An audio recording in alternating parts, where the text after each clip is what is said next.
Okay, my friend. The time has come to begin our descent. Let the world outside fade to a murmur. Find your comfortable space, let your breathing slow, and prepare your mind for a journey into the deep. We are not just telling a story, we are exploring the quiet, unsettling spaces that lie between the headlines and the hushed-up truths. Tonight, we begin our exploration of the Deepwater Horizon, not as a disaster of mechanics, but as a mystery of the abyss. This is the story of Dr. Aris Thorne, a man haunted by data, and his slow, methodical search for an anomaly that history chose to forget. Allow his calm, measured investigation to be the vessel that carries you into a state of deep, meditative curiosity, and perhaps into a peaceful sleep. They say the sea has no memory. A foolish notion. The sea remembers everything. It remembers the leviathans that swam in its youth. It remembers the continents that drifted across its surface. And it remembers the scars we inflict upon it. It keeps its records not in ink, but in salt, in pressure, in the slow, patient sediment that drifts down into the perpetual dark. My life, I suppose, has been an attempt to read those records. Retirement, for me, has not been an ending, but a change in perspective. My home now is a small, sturdy structure, perched on a quieter stretch of the Gulf Coast, far from the bustling university campuses, where I spent the better part of 3 decades. The view from my study window is one of water and sky, a vast shifting canvas of blues and grays. The air carries the scent of brine and damp earth, a perfume I have always found more comforting than any other. Eleanor, my wife, says I didn't retire so much as build my own, smaller, more isolated research station. She isn't wrong. My work, my real work, happens after she has gone to bed, when the house is still, and the only light comes from my monitors and the moon. My work now is a form of meditation. I sift through old data sets, not with any specific goal, but for the simple, quiet pleasure of it. Revisiting old bathymetric charts, analyzing the spectral echoes of seismic surveys from years past. It is like rereading a favorite, complex novel. You know the plot, but you always find new nuances, new turns of phrase you missed before. It keeps the mind from growing fallow. Tonight, however, my meditation has taken an unintended turn. I have opened a folder on my archival server that I have not touched in, well, it must be 15 years. The folder is labeled simply, Macondo Survey Phase 1. Macondo, a name that now lives in infamy. The Macondo Prospect, the site where the Deepwater Horizon met its end, where a wellhead ruptured and bled for 87 days, painting the Gulf with a shimmering toxic shroud. I remember watching the news reports in 2010 with a unique kind of sickness in my stomach. It wasn't just the ecologist's horror or the scientist's dismay at the catastrophic failure of engineering. It was something else, a faint, nagging echo from the past, a half-remembered question mark. You see, long before the first steel was cut for the Deepwater Horizon rig, long before it ever floated out into the Gulf, I was part of a team contracted by British Petroleum. We were geologists, oceanographers, surveyors.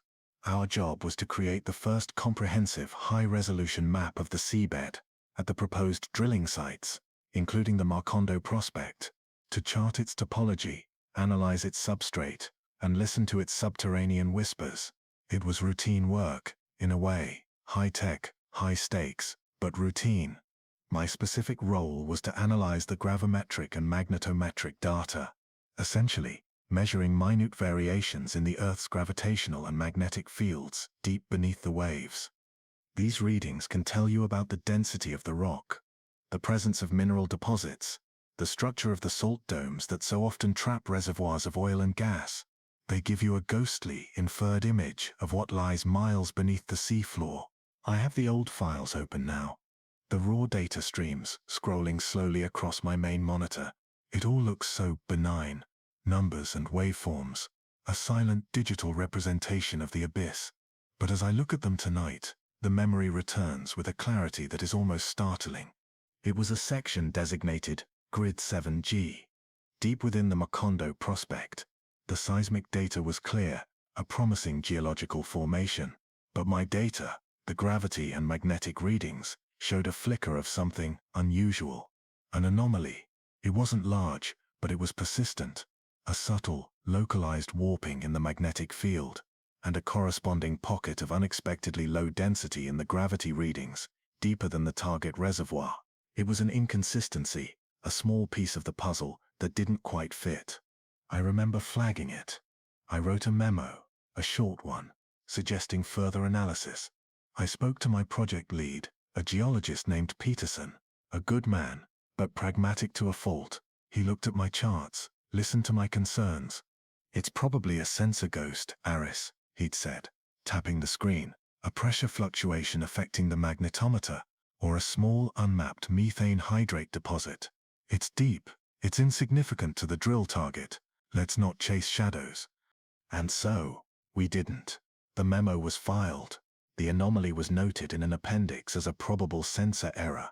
The project moved on. Within a few years, the Deepwater Horizon was drilling almost directly above Grid 7G. I had forgotten about it, truly. In the world of geological surveying, you encounter hundreds of minor, unexplained data quirks. You learn to filter them, to prioritize, to accept a certain margin of ambiguity. But seeing the disaster unfold years later, knowing the catastrophic pressures that were unleashed from that very spot, the memory of that dismissed anomaly began to haunt the edges of my thoughts. What if it wasn't a sensor ghost? What if that subtle warping, that pocket of low density, was the faint signature of something else entirely? A geological feature we didn't understand, a state of matter under pressures we couldn't properly simulate.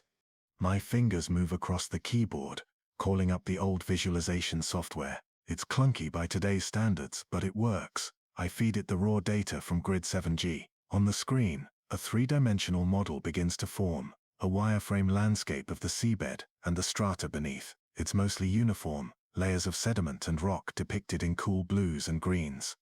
I isolate the anomalous readings, instructing the software to render them as a distinct color, a warm, pulsing red. And there it is, a small, faint, almost spherical pocket of red, hovering deep within the model, miles down. A tiny secret heart beating in the cold digital dark. It's foolish, I know. A retired man chasing old ghosts on a computer screen. There is nothing here that wasn't there 15 years ago. Nothing has changed. And yet everything has. The context has changed. The silence of this data has been shattered by the memory of the explosion, the fire, the spill. I lean back in my chair, the rhythmic wash of the waves outside my window providing a steady, calming counterpoint to the sudden quickening of my pulse. I am not a conspiracy theorist. I am a man of science, of evidence. But my career has taught me that the most profound discoveries often begin not with a shout but with a whisper, a quiet anomaly in the data that everyone else has agreed to ignore. And as I stare at that faint red sphere on my screen, I feel an undeniable, unsettling pull. A need to understand what that whisper was trying to say. The next few days passed in a haze of quiet obsession. Eleanor would see the light from my study still on when she woke before dawn, and would only shake her head with a resigned, knowing smile, leaving a fresh pot of coffee on the warmer for me. She knew the signs. She called it my descent, the state I entered when a scientific problem took hold of my imagination. I barely noticed the passage of time. My world had shrunk to the size of my monitor, to the ghostly data from Grid 7G. I reran the old simulations, tweaking parameters, applying different filtering algorithms.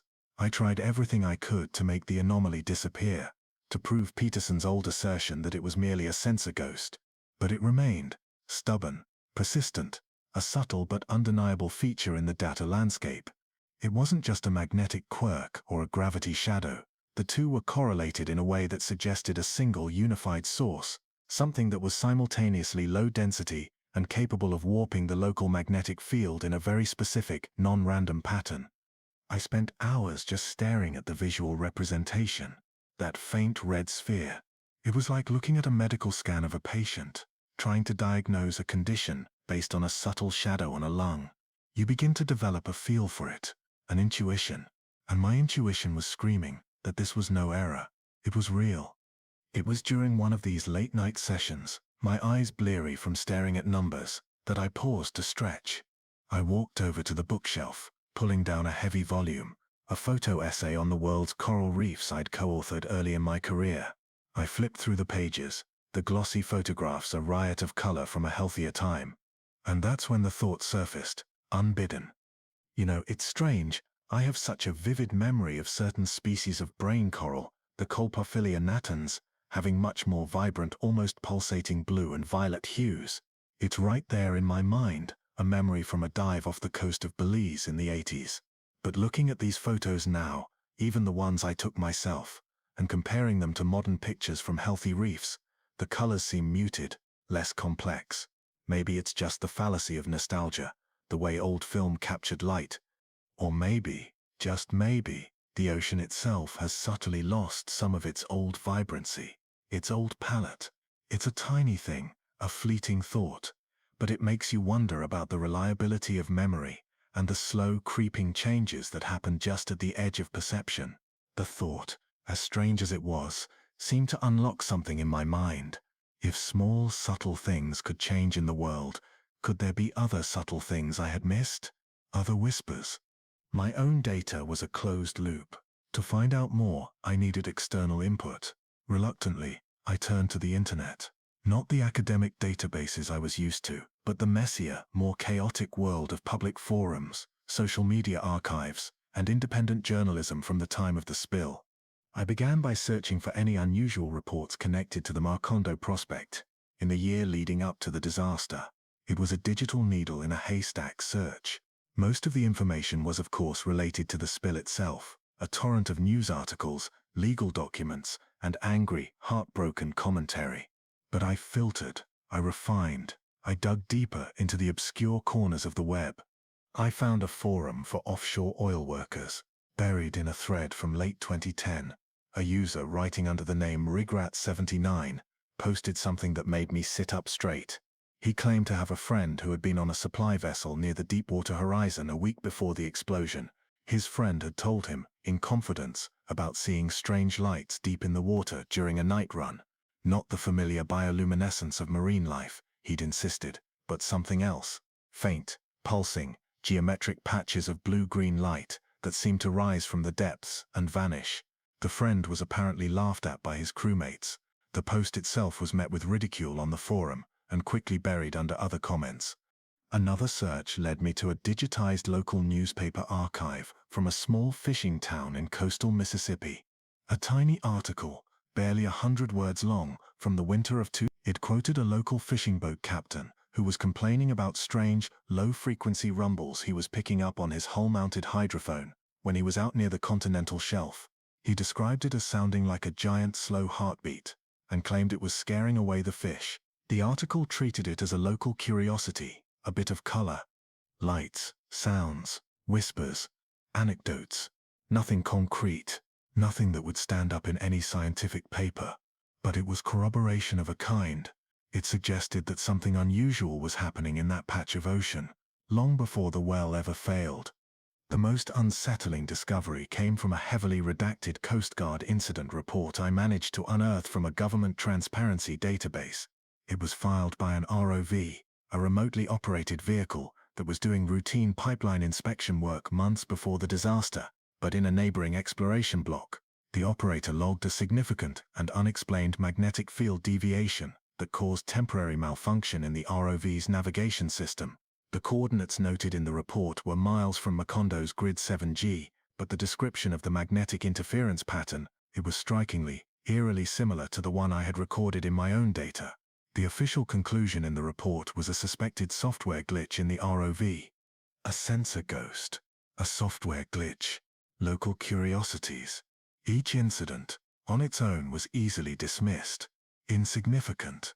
But when laid side by side, a pattern began to take shape. It was the same pattern of dismissal I had experienced myself. A series of small, strange whispers from the deep, all quietly ignored or explained away by people who had no interest in chasing shadows.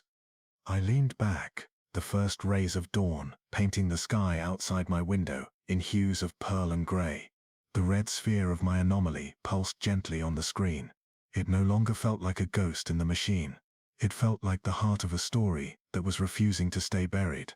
The discovery of these scattered, anecdotal corroborations shifted something fundamental in my investigation. It was no longer a personal quest to validate my own 15-year-old data. It had become an attempt to piece together a larger, fragmented mosaic. If others had seen or heard strange things, if other instruments had detected similar anomalies, then the possibility of a simple sensor error on my part became increasingly remote. And if the anomaly was real, the next logical question was terrifying in its implications. Did the people in charge know about it? And if so, why was it ignored? This led me down a new path. I began to wonder about the data itself. My personal backup of the Macondo survey data was sacrosanct, stored on triple redundant archival drives for years. But what about the official record? In the years following the disaster, vast amounts of environmental and geological data were made public through various government and academic consortiums, part of the legal settlements and scientific efforts to understand the spill's impact.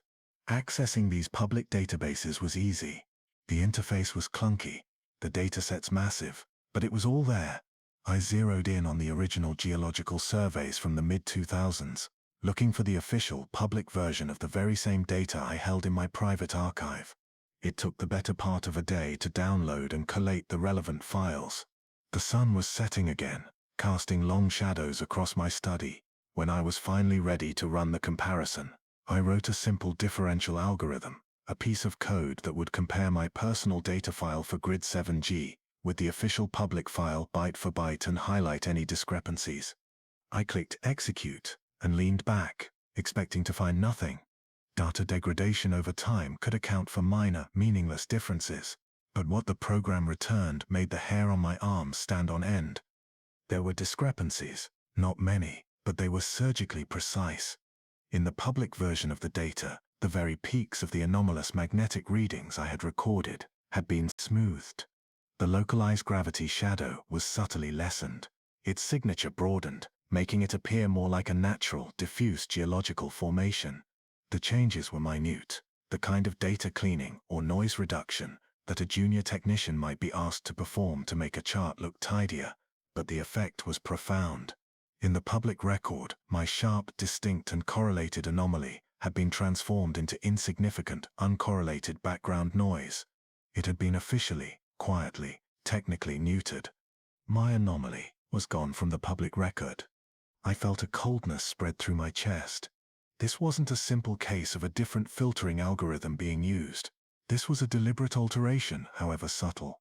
It was the digital equivalent of tearing a single inconvenient page out of a historical ledger.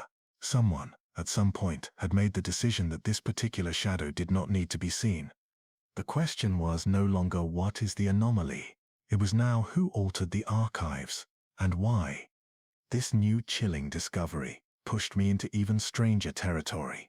I began to think about the aftermath.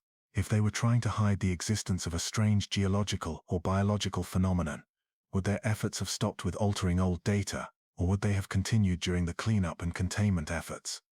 This led me to Corexit, the infamous chemical dispersant. I remembered the controversy well. Unprecedented volumes, nearly 2 million gallons, were sprayed on the surface, and for the first time ever, injected directly into the plume at the wellhead, a mile beneath the surface. The official justification was to break up the oil into smaller droplets to prevent massive slicks from reaching the coastline, and to accelerate natural degradation. The ecological consequences of the dispersant itself were a subject of fierce debate. But what if that wasn't its only purpose? I spent the next 48 hours in a deep dive into the chemical literature. The composition of Corexit 9500A is officially public knowledge, though some components are listed only as proprietary. I read everything I could find: toxicity reports, chemical interaction studies, patents filed by its manufacturer, Nalco Company. The paper had been viciously peer-reviewed, criticized as being based on flawed models and unprovable assumptions. One of the authors had apparently lost their academic tenure shortly after its publication. The study was, for all intents and purposes, dead and buried. Most of it was standard industrial chemistry, but then I found it buried in a fringe chemical engineering journal, a highly speculative paper published by a pair of researchers from a small European university. The paper was theoretical, almost a thought experiment. It proposed that certain propylene glycol ethers and organic sulfonic acid salts, key components of Corexit, could under conditions of extreme hyperbaric pressure, in the presence of sulfur-rich crude oil and specific methanotrophic bacteria found near deep-sea vents, trigger a novel polymerization reaction. The paper theorized that this reaction could create a temporary, rapidly forming bioactive gel, a substance that was not just a dispersant, but a sealant, a gel that could, hypothetically, flow into and seal microfissures in rock, or contain the spread of unknown, exotic organic compounds. But I stared at their chemical diagrams, at the conditions they described: extreme pressure, sulfur-rich crude, deep-sea bacteria, and I felt a jolt of ice-cold adrenaline. The conditions they were describing were precisely the conditions found at the Macondo wellhead. Was it possible? Could the unprecedented, direct injection of core exit at the rupture point have been a massive, desperate, secret experiment? Not just to disperse the oil, but to trigger this very reaction, to create a chemical seal, not just for the wellhead, but for whatever my anomaly was, to contain something far stranger than crude oil that they had accidentally breached? The idea was monstrous in its implications. A secret justification for a controversial action that affected the health of an entire ecosystem. Another layer of obfuscation, another whisper from the deep, telling a story that was growing darker and more complex with every passing hour. The theory of the dispersant's dual role was the last major piece of the puzzle. After that, my frantic research slowed to a crawl. I had followed the breadcrumbs as far as they would go. I had my old data, the anecdotal reports of strange phenomena, the altered public archives, and now a plausible, if unprovable, hypothesis for the unprecedented use of core exit. I had constructed a narrative, a chillingly coherent story, that existed entirely in the shadows of the official one. There was nothing left to do but think, to sit with the weight of it all. I began spending more time on my porch, simply looking out at the Gulf. The water, which had always been a source of comfort and intellectual curiosity, now felt different. It felt deeper, more mysterious. It felt like it was holding a secret. It was on one of these quiet nights, the air thick and humid, the moon obscured by a thin veil of clouds, that I first perceived it. At first I thought it was a symptom of my exhaustion, a trick of a mind overwrought with speculation. It was a hum.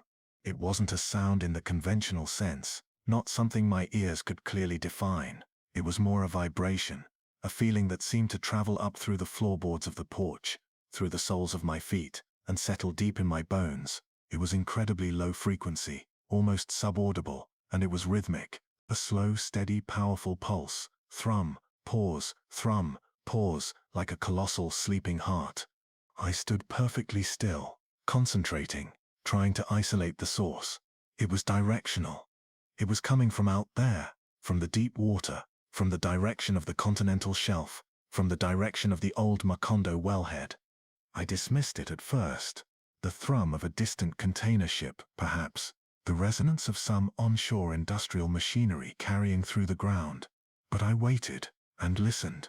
Night after night, the sound was always there, when the world was quiet enough to hear it. Faint, but undeniable, the slow heartbeat of the abyss. And in my mind, a final, terrible synthesis occurred. The anomaly wasn't just a passive feature. My pulsing red sphere in the computer model was not just a metaphor. The lights, the rumbles, the magnetic warp, the blowout itself, it was all the reaction of something vast, ancient and sensitive being violently disturbed by a tiny intrusive metal probe. And the hum was the sound of it now, still there, still active, still aware. I had no proof, only a chain of whispered secrets and unsettling data points, leading to a conclusion so far outside the bounds of conventional science that I knew I could never speak it aloud. To do so would be to brand myself a crank, a madman. My work was done. I sat down at my computer one last time, not to research, but to write. I compiled everything into a single comprehensive narrative, just as I've told it to you. I laid out my original data, the anecdotal reports, my discovery of the altered archives, the speculative paper on core exit, and my final, personal experience with the rhythmic hum. I encrypted the file, naming it the Macondo anomaly, a private hypothesis. What will I do with it? Nothing. It will remain here, on my server, a silent testament to a story that may never be told. To reveal it would accomplish nothing but my own professional ruin. The forces that smoothed the data and buried the truth are far beyond my reach. So I am left with the knowledge and with the sound. I sit here now, on my porch, as the first light of dawn once again touches the horizon. The Gulf is calm this morning, its surface like grey silk. But I know what lies beneath. I know the secret it holds. I feel a profound, bottomless sorrow for the violence we inflicted upon it. A sorrow for the 11 men who lost their lives in a catastrophe, whose true nature may be forever hidden. And I feel a strange, humbling awe for the immense, unknown power we so carelessly provoked. The Hume continues. Pause. It is not frightening anymore. It has become a part of the landscape of my senses. A quiet, constant reminder of the vast, mysterious life that pulses in the dark, silent places of the world. A lament, a warning, or perhaps just a lullaby from the deep. And as I listen, I find a kind of peace in the unresolved mystery, a quiet acceptance of the fact that there are some records that man was simply never meant to read. There's a unique kind of silence that falls over a coastal town like ours when the summer heat finally breaks at dusk. It's not an absence of sound, it's a presence. The air grows thick and soft, heavy with the scent of salt marsh and night-blooming jasmine. The daytime chorus of cicadas gives way to the deeper, more deliberate rhythm of the tree frogs, and the water in the bayou seems to hold its breath. It's in this quiet that the town's memories feel most alive, and it is my life's work to listen to them. My museum, and it is a grand title for what is, in truth, 2 rooms in a slightly listing old clapboard house just off the main street, is called the Terrebonne Parish Maritime and Folk Archive. It is not a place of grand treasures.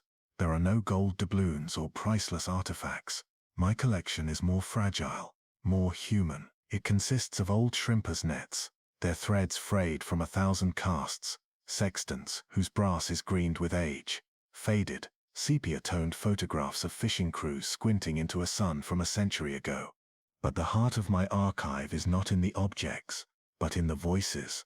On shelves in my back office, there are hundreds of cassette tapes and digitized audio files, hours upon hours of oral histories I've collected over the years.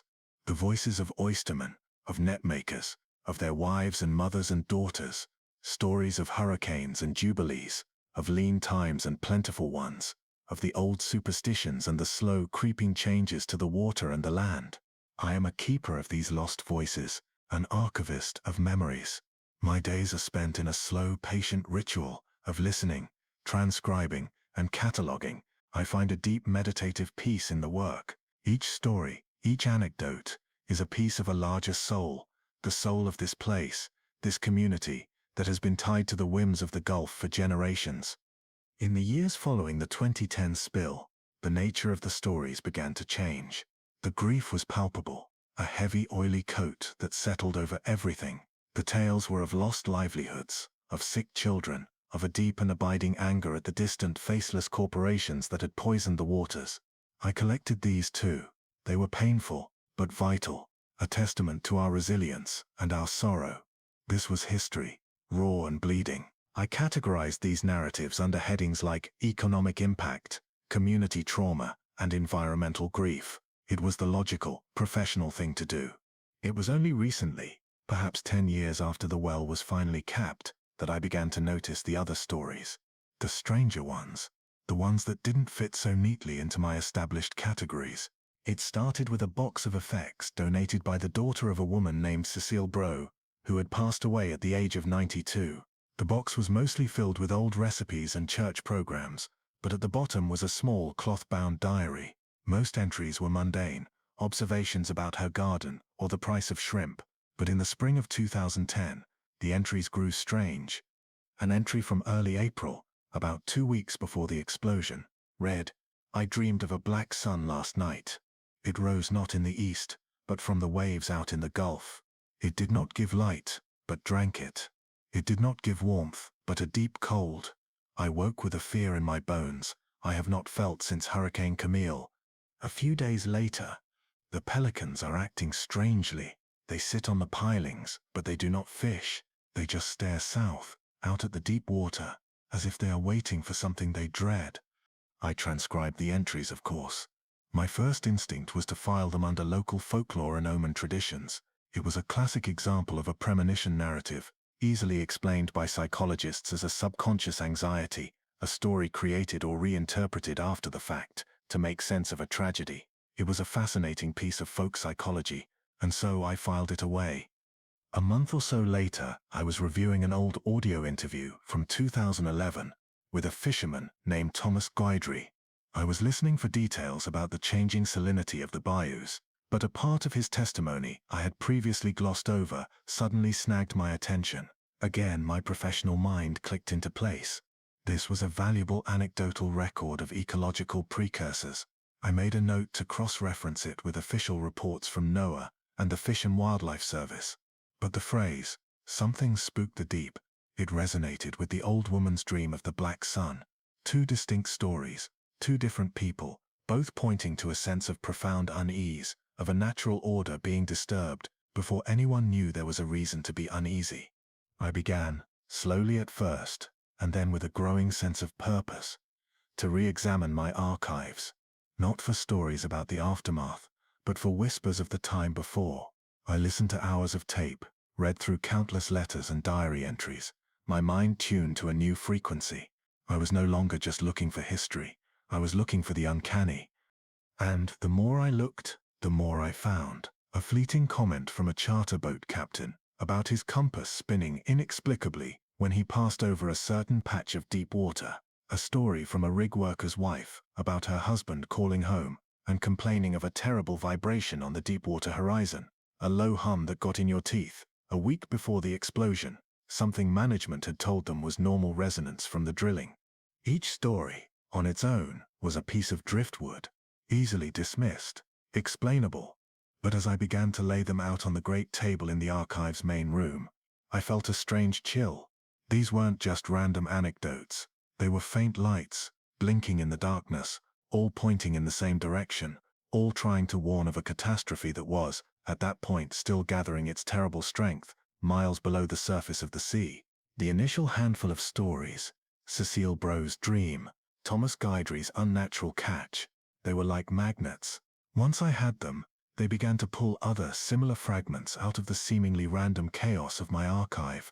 A memory of a memory. It's a concept folklorists speak of, how one story can unlock the door to another in a person's mind. For me, it was happening on a communal scale, across dozens of scattered accounts separated by years. My work shifted. I was no longer passively cataloging donations as they came in. I began a systematic review, a deliberate hunt through my own collection. My back room, with its metal shelves groaning under the weight of labeled cardboard boxes, became my territory. I pulled down boxes marked correspondence, 1990-92, fishing logs, manus various, community meeting tapes. Each box smelled of time, of dust and slow decay, and faintly, of the sea.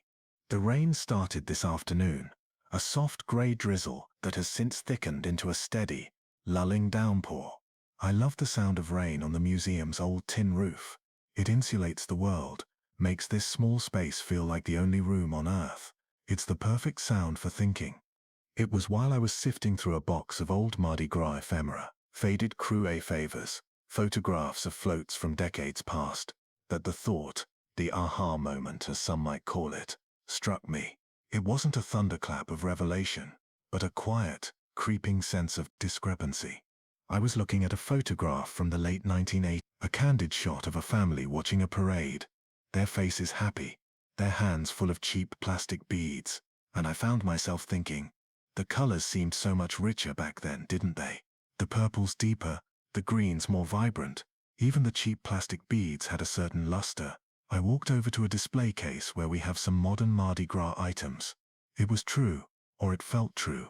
The new items looked a bit faded from the start, like they were already seen too much sun, born into a world that had lost a degree of its saturation.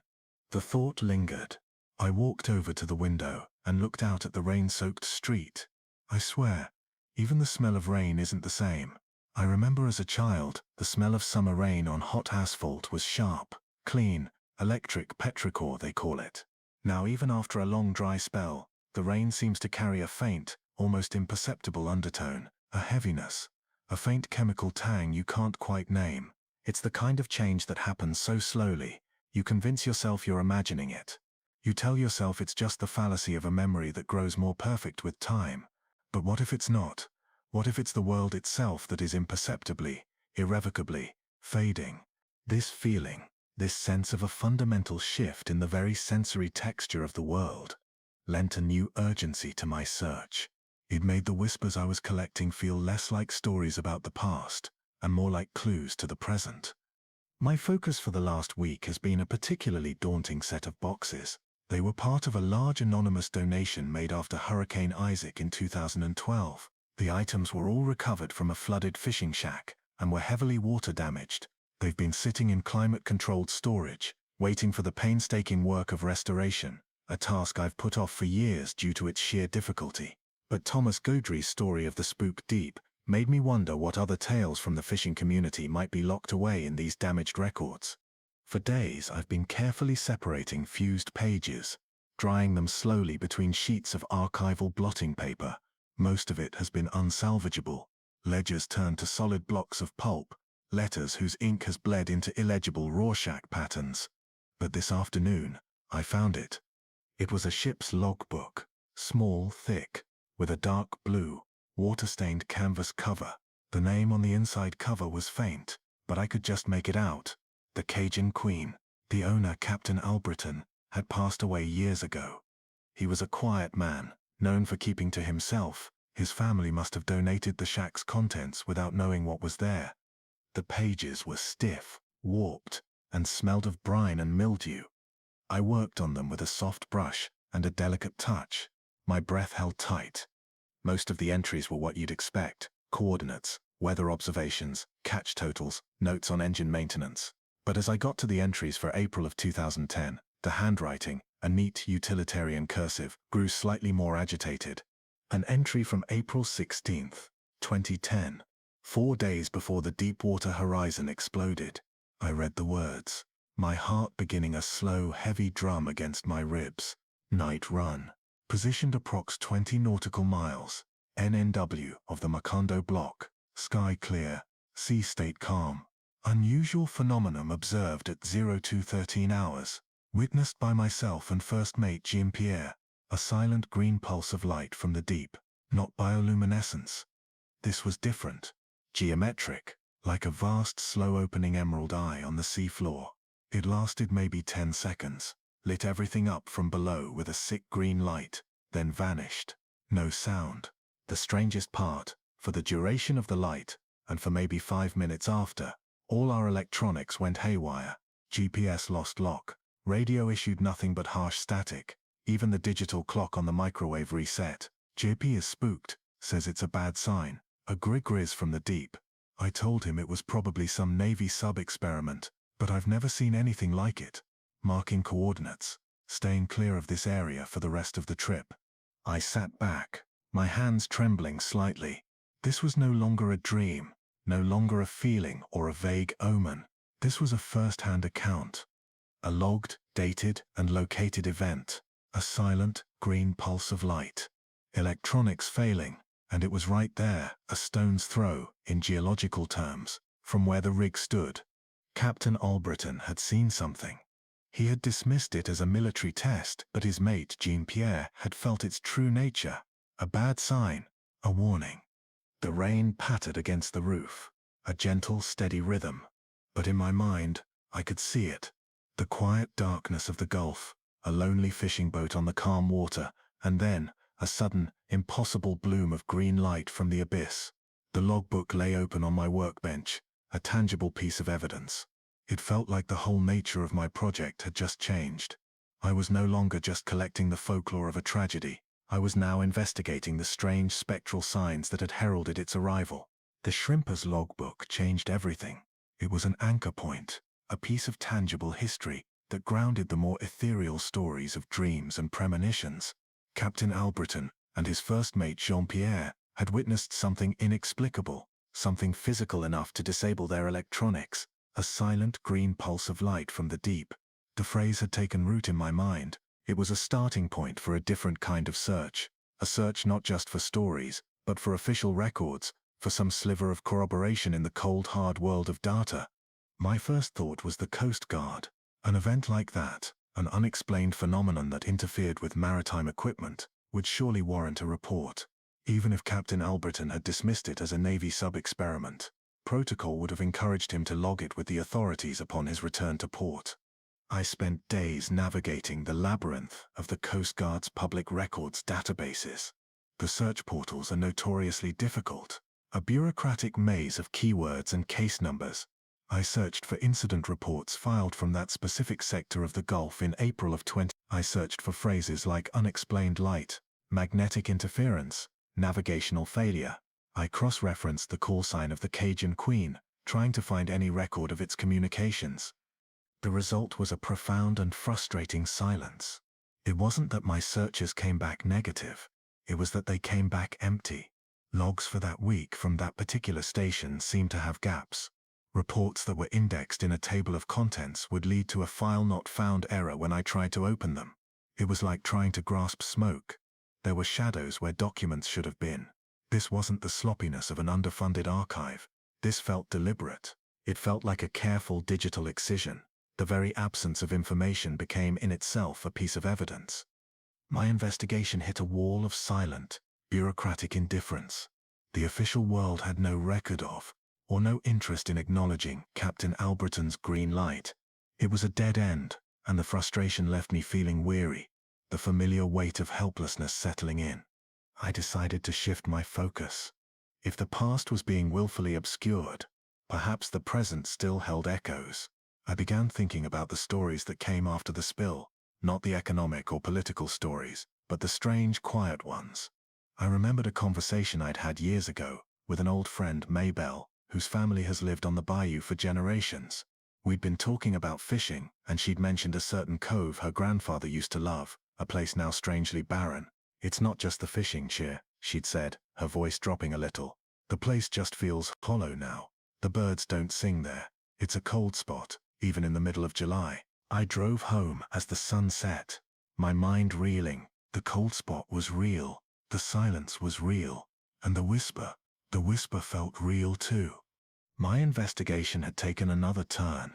It was no longer just about the past, about premonitions or suppressed reports. It was about the present. It was about the idea that the disaster didn't just end when the well was capped. It had left scars on the landscape, not just ecological, but psychic. Wounds in the very fabric of the world that you could feel, that you could walk into. And it made me wonder, with a fear that was both profound and deeply sad, what else, exactly, had been released from the deep, along with all that oil? The visit to the cold spot at the cove marked a turning point. Before, I was an archivist investigating a collection of stories.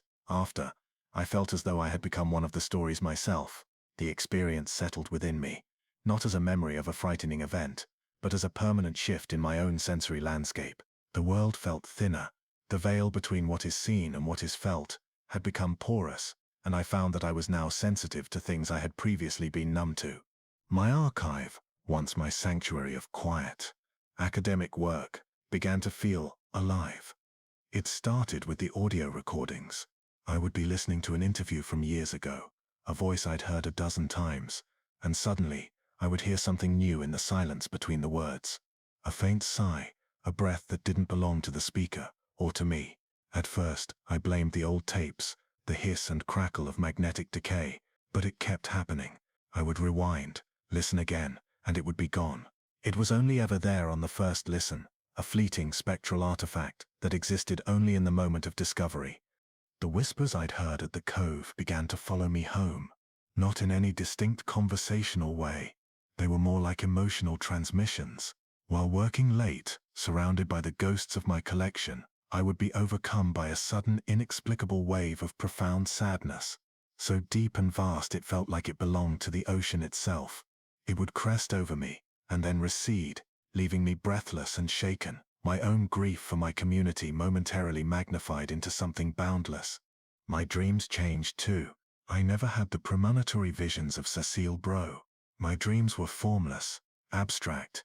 I would dream of floating in a vast, dark, silent space. I had no body, no eyes, but I could feel pressure, immense, crushing pressure, and I could feel a consciousness around me. Not human, not angry, but ancient, slow, and deeply, deeply wounded.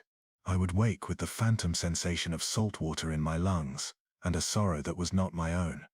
I began to wonder if I was losing my mind. Was this the result of obsession, of immersing myself too deeply in these tragic narratives?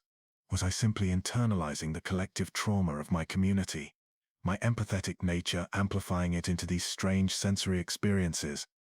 I believe that is part of the truth, but I do not believe it is the entire truth. The line between collective trauma and a genuine haunting, I have come to believe, is perhaps no line at all.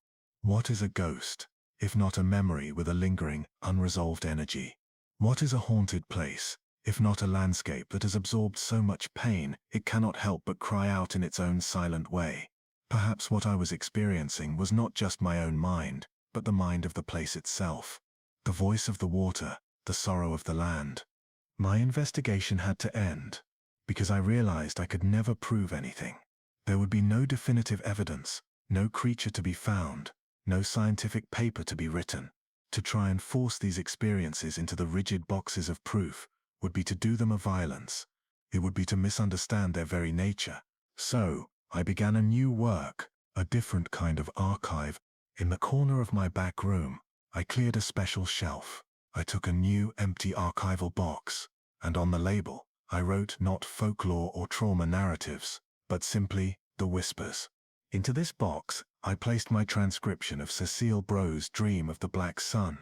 I placed a copy of the chilling entry from Captain Albritton's logbook. I wrote down my own account of the cold spot at the cove, and the whispers I heard there. I began a new journal to document the strange sighs on the tapes, the waves of sadness, the deep water dreams. This is my work now. It is not the work of a historian, but of a witness, a keeper of the intangible. I have come to see that the disaster didn't just leave a physical stain upon the Gulf, it left a psychic one, a wound in the spirit of the place. And these stories, these whispers, these dreams, these feelings, they are the scar tissue, they are the way the wound remembers itself. I no longer feel fear. The whispers are not malevolent, they are simply sad. They are the echoes of a deep trauma, calling out for a listener, and I have come to understand that my purpose is simply to listen, to collect these fragments of sorrow, and keep them safe, to honor them with my belief, to give them a quiet place to rest. I am sitting now on the old wooden pier behind the museum. As dusk settles, the sky is a soft, bruised purple. The water of the bayou is like dark glass reflecting the last of the light. The air is warm and still, a moment of perfect, profound peace. And in the silence, I can hear them, the whispers on the water.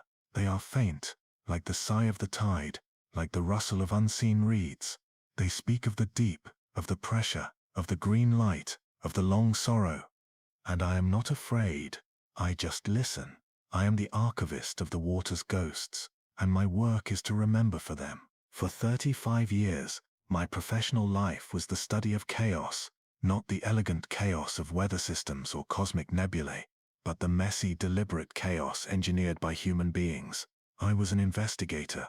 When a billion-dollar satellite failed to reach orbit, when a chemical plant suffered a catastrophic, inexplicable meltdown, when a corporation's flagship product was found to have a fatal systemic flaw that somehow evaded years of quality control, my employers were called. We were the people who sifted through the wreckage, financial and physical, to answer one question: was it incompetence, or was it malice?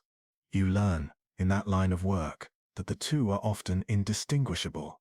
Gross negligence can mimic sabotage so perfectly that even the perpetrators can convince themselves it was just a string of bad luck.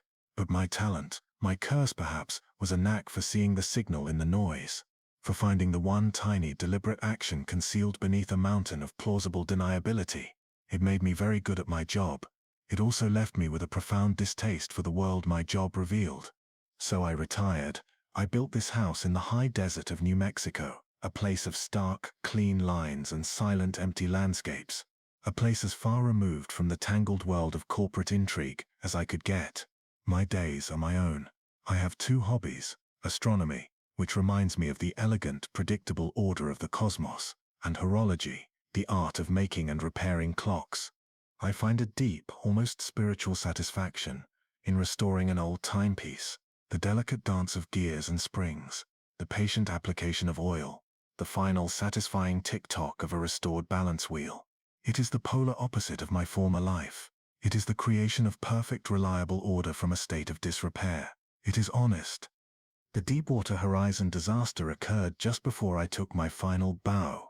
I remember it vividly. My firm was not directly involved in the primary investigation. That was a matter for government agencies and the energy company's own internal wolves. But we were on retainer for a consortium of reinsurers, and I was tasked with creating a preliminary risk analysis, a what-if scenario based on the public information. I read the reports, saw the same litany of failed tests, ignored warnings, and fatally flawed assumptions that the public saw. It seemed to me like a textbook case of cascading failure, driven by a lethal cocktail of arrogance and greed, a tragedy of staggering incompetence. I filed my report, and I walked away. That was over a decade ago. I had not given it a moment's thought since. Until last Tuesday. A courier arrived, unannounced, driving a nondescript sedan. He left a small, heavy data crate on my doorstep, requiring a digital signature on a hardened tablet before he would leave. There was no sender's address. The crate itself was a military-grade Pelican case, an item I hadn't handled in years. My first instinct was to destroy it. Nothing good ever arrived in a case like that. The ghosts of my old life were not welcome here. But curiosity, even for a weary man, is a powerful acid. It corrodes resolve. That evening, after hours of deliberation, I took the case to my workshop. It was not locked, but sealed. Inside, nestled in dense foam, was a single solid-state data drive and a slip of paper with a single handwritten word: leverage. For 2 days, I did not touch it.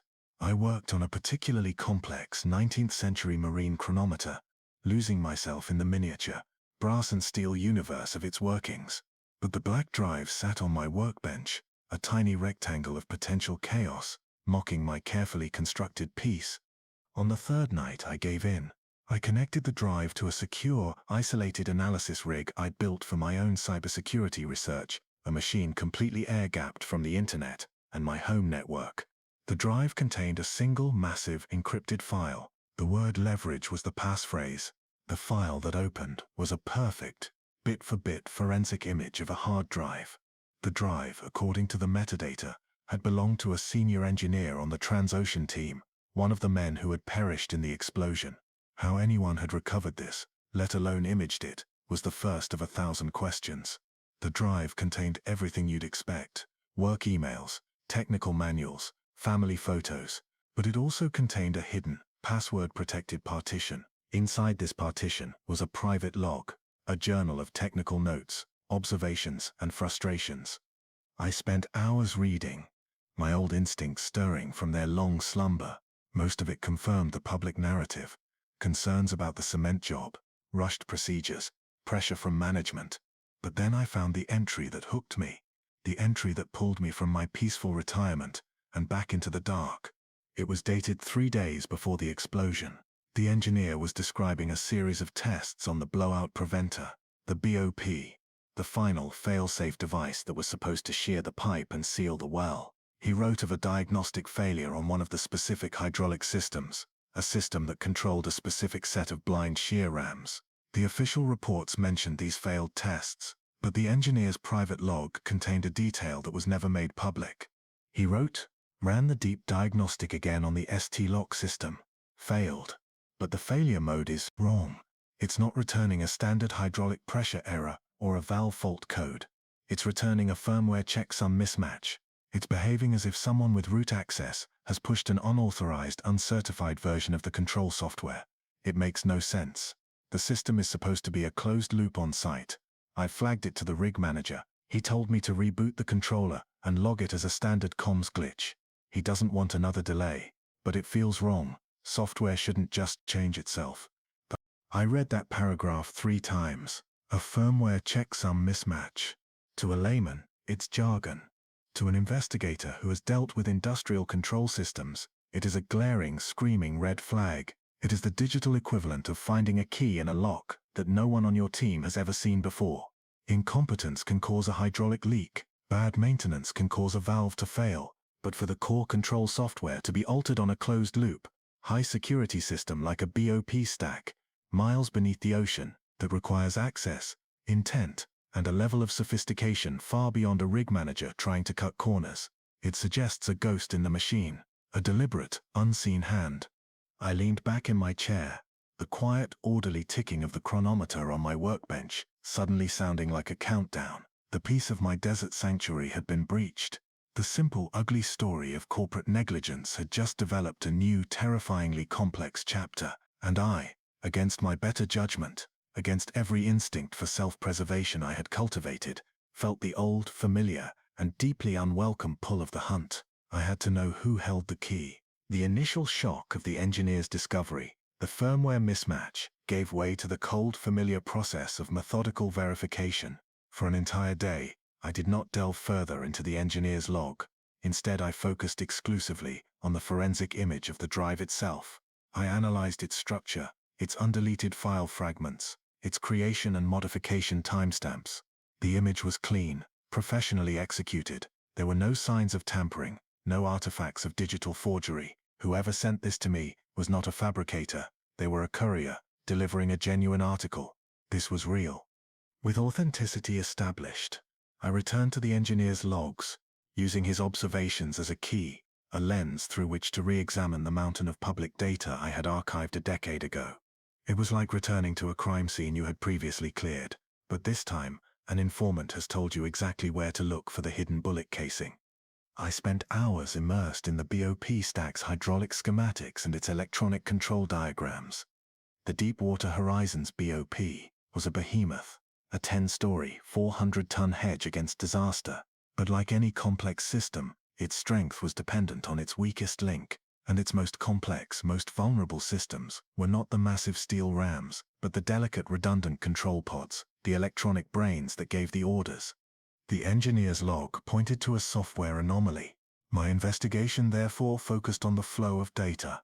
Communication logs between the rig and the BOP, diagnostic requests, security logs for the control systems. Most of it was a meaningless river of routine data packets. But with the engineer's clue as my guide, I knew what to filter for. I looked for anything related to firmware updates, security overrides, or unscheduled diagnostic pings aimed at the specific control pod the engineer had been worried about. It was during a mandatory break from this intense focus, my eyes burning from hours of staring at code, that I switched on a tablet to clear my head. A nature documentary was playing. It was about leafcutter ants in the Amazon. I watched, half interested, as the narrator described the colony's astonishing complexity, a superorganism with millions of individual parts, all working in concert. Then he explained how a single specific parasitic fungus could devastate the entire colony. It doesn't attack the ants with brute force. It infects a single ant, hijacks its nervous system, and forces it to climb to a precise height on a plant stem and clamp its mandibles on a leaf. From this perfect vantage point, the fungus sprouts, raining its spores down, wiping out the colony below. I put the tablet down, the narrator's voice fading. The analogy was so perfect, so chilling, it felt like a direct message from the universe.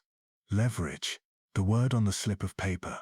You don't need a sledgehammer to fell a giant. You just need to find the single perfect leverage point and apply the tiniest, most precise pressure. Someone hadn't attacked the Deepwater Horizon. They had infected it. They had found the single ant and told it where to climb. With this new perspective, I went back to the data. I no longer looked for massive, obvious signs of sabotage. I looked for the smallest, most surgical anomalies, and I found them. I found fragments in the communication logs of what looked like spoofed maintenance signals, pings sent to the BOP control pod that mimicked standard diagnostic checks, but which contained tiny, encrypted payloads I couldn't decipher. These signals were sent during periods of high data traffic, almost perfectly concealed in the noise. Then I found something even more disturbing. I analyzed the logs for the rig's primary automated distress beacon. In the critical 60 seconds before the main explosion, the system that should have been screaming for help sent out a single baffling data packet. System status, nominal, standby. A glitch could cause a system to fail, but for it to report that everything was fine, in the very moments it was being torn apart. That suggests it was being actively lied to. It was another surgical strike, designed not just to cause a failure, but to delay the response. My case for sabotage was no longer based on a single troubling log entry. It was now a constellation of small, precise, and deeply intelligent interventions that pointed to a single conclusion. The Deepwater Horizon was a meticulously executed assassination of a machine. The next step was obvious. I had to see how these discoveries squared with the official post-mortem. I turned to the massive, multi-volume reports from the official joint investigation. I was specifically interested in the forensic examination of the recovered blowout preventer. They had hauled that 400-ton behemoth from the sea floor. Surely, the black boxes, the control pod memory units, would hold the definitive truth. I spent a full day reading, my stomach twisting into a familiar knot of cynical dread. The report on the BOP was thousands of pages long. It detailed the recovery, the disassembly, the analysis of every bolt and every valve. And then I found the section on the electronic control pods. My eyes scanned the text, my mind growing colder with every word. The report stated that the primary control pod, the one the engineer had been worried about, had suffered catastrophic damage during the explosion and subsequent sinking. Its hardwired memory units, the very components that would have stored the firmware and any access logs, were declared unrecoverable. The secondary, redundant control pod, which should have kicked in, had also failed. Its memory units, the report stated, were successfully recovered. However, they had been compromised by extreme heat and hyperbaric pressure, and a forensic analysis yielded no usable data. 2 brains. 2 black boxes, both, officially, blank. It was too convenient. It was the digital equivalent of 2 key eyewitnesses in a murder trial, both suffering from sudden, total amnesia. It was the cleanest, most efficient dead end I had ever seen. The evidence trail didn't just go cold, it had been surgically, professionally, and permanently cauterized. I stood up from my desk and walked to the large window of my workshop. The desert outside was bathed in the harsh, honest light of midday. There was nowhere to hide out there. But I knew with a certainty that chilled me to the bone that the truth of the Deepwater Horizon was now hidden in a place of perfect, impenetrable shadow. It was hidden in a report that concluded no data, in a memory unit that was conveniently unrecoverable, in the silence of an investigation that had been expertly guided away from the single, terrifying question that my anonymous courier had prompted. It wasn't a question of how it happened. It was a question of who held the key. And the people who had gone to such lengths to erase their tracks were not the kind of people who would ever be found. The conclusion of the official investigation, with its conveniently unrecoverable data, was not an end to the trail. It was a signpost. It was a professionally constructed wall, and the only reason to build such a wall is to hide what lies behind it. My focus shifted. The Deepwater Horizon incident was no longer the sole object of my investigation. It had become Exhibit A. I now needed to find Exhibits B, C, and D. A single, sophisticated act of sabotage is an anomaly. A pattern of them is a campaign. My world, which for years had been the quiet, tangible realm of gears and stars, now reverted to its old form, a shadowy landscape of encrypted databases, grey market corporate intelligence reports, and secure, anonymous communication channels. I began to search not for the Deepwater Horizon, but for its echoes, its technical signatures. I looked for reports of industrial accidents in the global energy sector between, say, 2005 and 2000. I ignored the headline-grabbing events and focused on the smaller, more obscure incidents, the ones that were quickly contained, attributed to minor causes, and disappeared from the news cycle. I was looking for a very specific profile, a critical failure in a high-tech, automated system, a failure publicly blamed on a simple software glitch, or a minor mechanical fault, but which resulted in significant, albeit localized financial or operational damage. It was painstaking work, like panning for gold in a river of industrial sludge. But my instincts, long dormant, were now sharp again. I found a near-catastrophic pressure failure at a natural gas pipeline transfer station in the North Sea. The public report cited a sensor calibration error, but digging into a leaked internal engineering audit, I found a footnote mentioning that the control system's logs for the 24 hours preceding the event were inexplicably corrupted. I found another incident, A state-of-the-art oil refinery in Indonesia in 2011. A sudden massive power surge from its own gas turbine generator nearly triggered a full-scale meltdown. The official cause was a faulty voltage regulator, but I managed to acquire a report from the German firm that manufactured the turbine. Their analysis showed the regulator was functioning perfectly, but that it had received a sudden massive draw request from the refinery's central control system, a request that was physically impossible for the plant to handle and which had no logical trigger. Another ghost in another machine. A pipeline in the North Sea. A refinery in Asia. The Deepwater Horizon in the Gulf of Mexico. Different companies, different systems, different continents. But the signature was the same. A quiet, surgical, and technically brilliant manipulation of a closed digital system, with the blame always settling comfortably on a mundane, plausible, and non-conspiratorial failure. This wasn't just sabotage. This was a form of invisible warfare. It was as I was beginning to connect these disparate events, drawing faint lines between them on a mental map of global energy infrastructure, that the second data drop occurred. It arrived just like the first, an anonymous courier, a sealed crate. But this time, the contents felt different. The data was a curated collection of internal communications from a Russian state-owned oil company, heavily hinting that they were developing a program of industrial cyber-sabotage. It was a compelling narrative. It was professionally assembled, and it was almost certainly a complete fabrication, designed to be discovered. My old life had taught me the smell of disinformation. It's like a forged masterpiece to the amateur. It looks perfect, but to the expert, the brushstrokes are just a little too broad, the aging a little too uniform. This data was too clean, too self-incriminating. It was a neatly wrapped gift, designed to lead an investigator like me toward a convenient, politically charged culprit. It was a warning. It told me that my quiet inquiries in the desert had not gone unnoticed. Someone was now actively trying to steer my investigation. The final confirmation came 2 days ago. An email from an old colleague, Julian Vance. Julian and I came up together. He was sharper than I was with people, but I was better with the data. He left our firm years ago to become a senior partner at a vast, terrifyingly powerful global risk management consultancy. One of those opaque firms that operates in the grey spaces between corporate security, private intelligence, and government interests. He said he was passing through Albuquerque and suggested we have dinner, for old time's sake. I knew it was no social call, but to refuse would have been its own signal. We met at a quiet, expensive restaurant in the city. Julian looked well. Expensive suit. A watch that cost more than my car. He smiled warmly. Asked about my hobbies, my health. We reminisced. It was all perfectly pleasant, perfectly normal, until he leaned forward, his voice dropping slightly, his smile never leaving his eyes.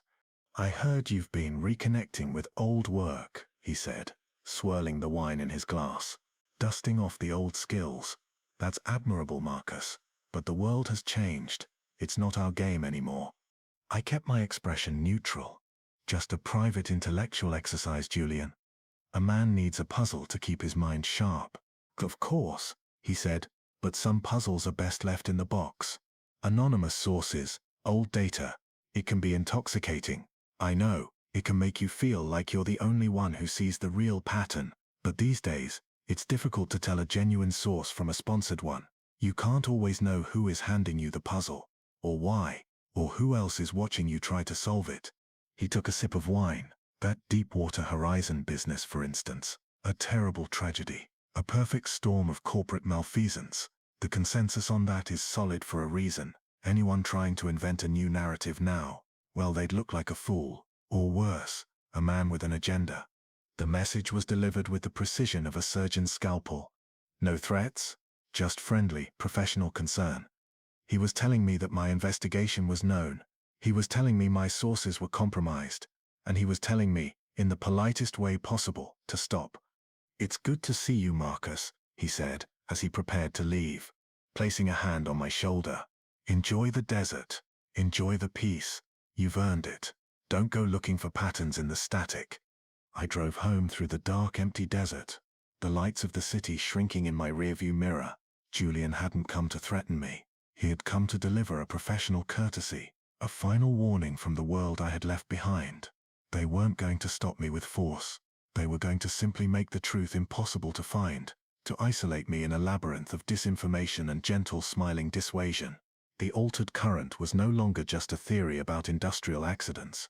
It was a reality, and it was now actively flowing around me. The drive home from Albuquerque was long. I didn't play music. I listened only to the sound of the road and the wind. Julian's words echoed in the silence, not as a threat, but as a statement of fact, a clinical definition of the board on which the game is played. He hadn't come to warn me about a pitfall. He had come to politely inform me that I wasn't even a player. I was a spectator who had wandered onto the field by mistake. Back in my workshop, the array of evidence I had assembled, the engineer's logs, my analysis of the spoofed signals, the list of other accidents, suddenly looked different. It no longer looked like the foundation of a bombshell revelation. It looked like a map of my own naivete. The data drive from the anonymous courier sat on the workbench, not as a key, but as bait. The first piece of bait had been genuine, designed to hook me, to see what an old hound like me could uncover. The second, the Russian data, was designed to test me, to see if I would follow a false trail. And Julian was the final message. The test was over. I stood there for a long time, the chronometer on the wall ticking away the seconds with its perfect, honest mechanics. In my old life, this would have been the moment to double down, to go dark, to leak what I had to a trusted journalist. But my old life was over. I had retired for a reason. I had sought peace because I knew, better than most, that there are some truths that do not set you free. They simply imprison you in a different kind of cell, one where you can see the bars but no one else can. The organization Julian represented, and whatever entity they worked for, were not simple conspirators. They were architects of reality. They didn't just eliminate evidence. They created new, more plausible evidence to take its place. They didn't just silence witnesses. They gave them new, more convenient stories to tell. How could I, one man in the desert with a single compromised data drive, hope to counter that? It would be like trying to correct a flood with a teaspoon. My decision was not born of fear, but of clarity. A chilling, absolute clarity. To continue the investigation would be an exercise in futility, a slow descent into paranoia, constantly questioning every new piece of information, every new communication. It would be the end of the peace I had worked so hard to build. The chaos of my old world would have found me, and this time it would never let go. The next morning, I began the process of erasure. It was a calm, methodical ritual. I took the anonymous data drive out to the far edge of my property. I placed it on a slab of rock. From my workshop, I brought out a small custom-built thermite charge I had kept from my old days, a tool for the secure destruction of sensitive electronics. I ignited the fuse and walked away, not looking back. There was a brief, silent, impossibly bright white flare, and when I returned, all that was left on the rock was a molten incandescent puddle of slag. Back inside, I sat at my analysis rig. I initiated a military-grade cryptographic wipe of the forensic image and all my research notes. A 7-pass erasure, overwriting the data with layers of random characters until all that remained was digital noise, indistinguishable from the background hum of the universe. I watched the progress bar creep across the screen, methodically, dispassionately. It was like watching a burial at sea. As the final pass completed, I felt a palpable sense of relief, followed by a profound and hollow emptiness. The truth, or my version of it, was gone. I had erased the ghosts. My life has returned to its quiet rhythm. The desert mornings are crisp and clear. The nights are filled with the silent majesty of the stars. I work on my clocks, the delicate balance wheels, the intricate escapements. They are a comfort. They are systems governed by known, reliable physics. They are honest. But something within me is irrevocably altered. The knowledge remains, a permanent shadow in the back of my mind. I can no longer see the world as I once did. I was watching the international news last night. A report about a new, fully automated deep-sea mining operation in the Pacific, suffering a sudden, inexplicable cascade of system failures, leading to a significant loss for its investors. The reporter cited a preliminary finding of unexpected software incompatibility. I felt nothing. No shock, no anger, just a quiet, weary recognition. I saw the signature. I saw the hand of the artist. I turned off the television and went back to my workshop.